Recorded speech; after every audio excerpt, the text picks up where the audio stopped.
ओम नमः शिवाय. श्री स्वामी समर्थ मैत्रिणींनो. तर आजचा व्हिडिओ आहे रथसप्तमी. रथसप्तमीच का शेवट असतो संक्रांतीसाठी, हळदी कुंकासाठी, तर ते आज आपण जाणून घ्या. यावर्षी 14 ते 25 जानेवारी या काळात अर्थात रथसप्तमीपर्यंत हळदी कुंकू समारंभ केला जाणार आहे. पण हाच कालावधी का ठरवला जातो, तर ते पाहू आपण.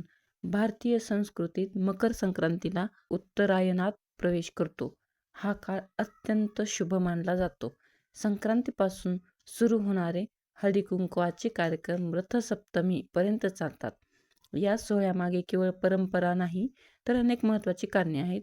ते आपण स्टेप टू स्टेप जाणून घेऊया. रथसप्तमी म्हणजेच आपल्या सूर्यनारायणाचा जन्मदिवस आहे. ह्या महिन्यामध्ये पूर्ण पुष महिना म्हणजे पौष महिना हा सूर्यावरतीच अवलंबून आहे आणि संक्रांत हे पण उत्तरायण सूर्यावरच अवलंबून असते.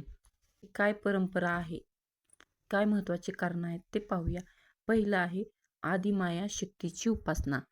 हळदी कुंकू हा सुवासिनींचा सण आहे. हळद आणि कुंकू हे सौभाग्याचे आणि शक्तीचे प्रतीक मानले जाते. या सोहळ्याच्या निमित्ताने सुवासिनी एकमेकांमधील स्त्री तत्वांचा किंवा देवीचा सन्मान करतात. एकमेकींना हळद कुंकू लावणे म्हणजे समोरच्या स्त्रींमध्ये देवताची पूजा करणे हा होय. आणि दुसरा आहे ऋतूनुसार आरोग्याचे महत्त्व. या काळात थंडी असते.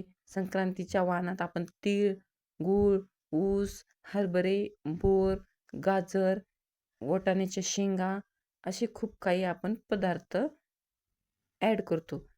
तिळगुळ म्हणजे काय, उष्णता वाढवण्यासाठी आणि स्निग्धता टिकवण्यासाठी उपयुक्त असतात.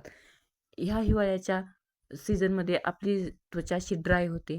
मग ह्या महिन्यामध्ये आपल्याला जास्त तर जास्त स्निग्ध पदार्थ खाण्याची आवश्यकता असते, की त्यासाठी आपली त्वचाही ड्राय होणार नाही आणि उष्णता पण वाढण्यासाठी तीळ आणि गुळाचा आपण वापर करतो. वाण लुटणे. या निमित्ताने शरीराला आवश्यक असणारी हिवाळ्यातील फळे आणि धान्य एकमेकींना दिली जातात, ज्यामुळे आरोग्याची काळजी घेतली जाते.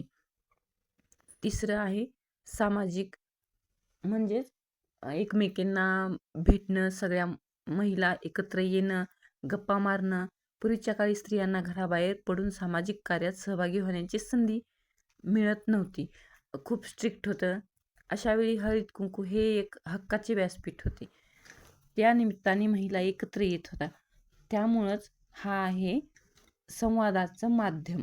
सगळ्या महिलांनी, मैत्रिणींनी एकत्र येऊन संवाद करणे, गप्पा मारणे हा त्यामागचा उद्देश आहे.